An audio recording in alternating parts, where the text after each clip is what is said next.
Michael Scofield wasn't just another inmate, he was a man with a secret, a mission, and a plan. So complex, it seemed impossible.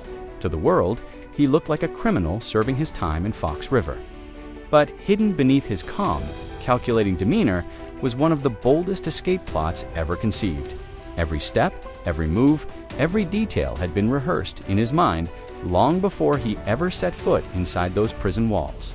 His genius was undeniable, a blend of engineering precision, psychological manipulation, and sheer nerve. But here's the truth most people forget. Genius doesn't mean flawless. No matter how carefully Michael designed his plan, prison life is chaos. Fox River was filled with unpredictable variables: violent inmates, suspicious guards, collapsing tunnels, and a ticking clock counting down to his brother Lincoln's execution. The smallest slip-up could have exposed him. A single wrong move could have cost not only his life, but his brother's as well. And time after time, Michael's perfectly crafted blueprint nearly crumbled. From unstable alliances with killers like T-Bag and Abruzzi, to the moments when his tattooed map almost gave him away. To the crushing pressure of execution day itself, his escape was constantly one heartbeat away from disaster. Today, we're breaking down every single moment when Michael's master plan almost came crashing down, and how close he came to losing everything he was fighting for. Because the truth is, Prison Break wasn't just about escaping walls, it was about surviving the chaos that threatened to destroy. The plan at every turn, every great escape has a beginning. And for Michael Scofield, it started with something small, an improvised Allen wrench. At first glance, it looked like nothing, just a piece of metal shaped in the prison's workshop. But in reality, it was the key to everything. That tiny tool was designed to remove the bolts securing the grate in Lincoln's cell. The critical first step in opening the path to freedom. Without it, the rest of the plan was meaningless. But the brilliance of Michael's tool was matched by the danger of being caught. In a place like Fox River, where guards and inmates were always watching, even the smallest mistake could unravel everything. And that's exactly what almost happened. In episode 2, as Michael moved through the prison, hiding the tool and setting the stage for its use, he ran straight into suspicion. C-Note, one of the sharpest and most observant inmates in Fox River, caught him sneaking around. In that moment, the entire escape plan teetered on the edge of collapse. C-Note wasn't just another inmate, he was a man who thrived on information and leverage. If he realized what Michael was really up to, he could expose everything. One accusation, one whispered word to the guards, and Michael's carefully designed blueprint would end in chains, solitary confinement, or worse. Michael had no choice but to think on his feet. He lied, improvised, and manipulated the situation, hiding his true intentions beneath a mask of calm. On the surface, he seemed unbothered, just another inmate wandering the yard. But inside, the pressure was enormous.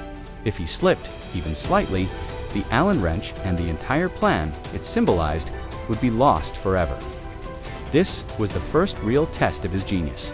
Not the tattoo, not the blueprints, but the ability to adapt under fire. And in Fox River, that skill would prove just as important as any map etched on his skin. In prison, your cellmate isn't just the person you sleep beside, they become part of your survival. And for Michael Scofield, his choice of cellmate was critical to his entire plan. That's why starting out with Sucre was almost perfect. Sucre was loyal, level-headed, and more importantly, not the type to ask too many dangerous questions. Michael could trust him, at least enough, to share space without risking exposure. But then the system did what prison systems always do, it threw chaos into order. Sucre was suddenly transferred out of Michael's cell, and in his place came a new cellmate, Charles Haywire. On paper, Haywire was just another inmate. In reality, he was a paranoid, mentally unstable man whose mind worked in unpredictable ways. From the moment he arrived, the danger was obvious. Haywire wasn't like Sucre. He didn't just ignore Michael's tattoos, he fixated on them. He studied the ink with an intensity that was unsettling, almost obsessive. Where others saw random flames and devils, Haywire's sharp, fractured mind began to notice patterns. Lines that curved too neatly, shapes that connected in ways normal tattoos never did. He asked questions. He watched, and for Michael, every glance felt like a knife at his throat. This was one of the most terrifying close calls of the entire escape. If Haywire put the pieces together, even partially, Michael's secret would be exposed. Guards would know. Inmates would know. And suddenly, his carefully hidden blueprints, the entire map to freedom, would become nothing more than incriminating evidence inked across his body. Michael had to act fast. He pulled strings, calculated risks, and found a way to get Sucre back in his cell, restoring the fragile balance he needed. But the damage had been done. Haywire had seen too much, asked too many questions, and proved a chilling truth. Sometimes the biggest threat to Michael's plan wasn't the guards, or even the walls of Fox River. It was the unpredictable minds of the people trapped inside with him. One of the biggest risks Michael ever took wasn't just carving through walls or outsmarting guards, it was letting the wrong men into his plan. John Abruzzi, the feared mob boss, wasn't someone Michael wanted by his side. But Abruzzi controlled the prisons, industries, and had resources Michael couldn't get anywhere else. To secure them, Michael had to make a deal with the devil. That deal came at a cost. Abruzzi was ruthless, unpredictable, and made it clear who held the power by slicing off 2 of Michael's toes. Then came Theodore T-Bag.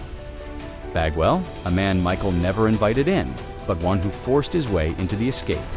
T-Bag was manipulative, sadistic, and above all, dangerous. His threats to expose the plan left Michael with no choice but to tolerate him.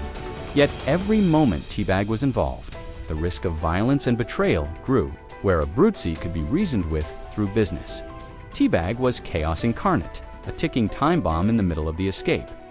Together, these 2 men represented Michael's worst nightmare, allies he couldn't control, enemies he couldn't afford to cross. At any moment, their greed, cruelty, or ego could have turned the escape into a bloodbath. And still, Michael had to keep them close, calculating every word, every promise, every move, because one slip and the entire plan would have collapsed under the weight of betrayal. The infirmary was critical. It was their exit point. Michael's bond with Dr. Sarah Tancredi became both a weapon and a weakness. But the moment Sarah caught him sneaking around the infirmary, his calm, careful image began to crack. Later, when she almost refused to leave the door unlocked, everything hung on a single choice. If Sarah hadn't trusted him, or if she had reported him, Michael's entire plan would have collapsed just inches from freedom. The escape was never just about walls and tunnels, it was about time. Lincoln's execution date loomed like a ticking bomb. Every delay, every unexpected obstacle meant death was getting closer. When the governor refused to stay the execution, Michael's plan faced its most brutal countdown. In the execution chamber itself, Lincoln was strapped to the chair as Michael scrambled for one last chance. The escape wasn't just close to failing, it was seconds away from being meaningless. Digging under Fox River was dangerous.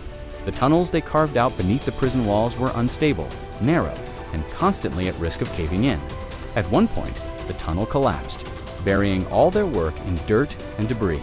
It wasn't just a setback, it was a disaster that nearly ended months of planning in an instant.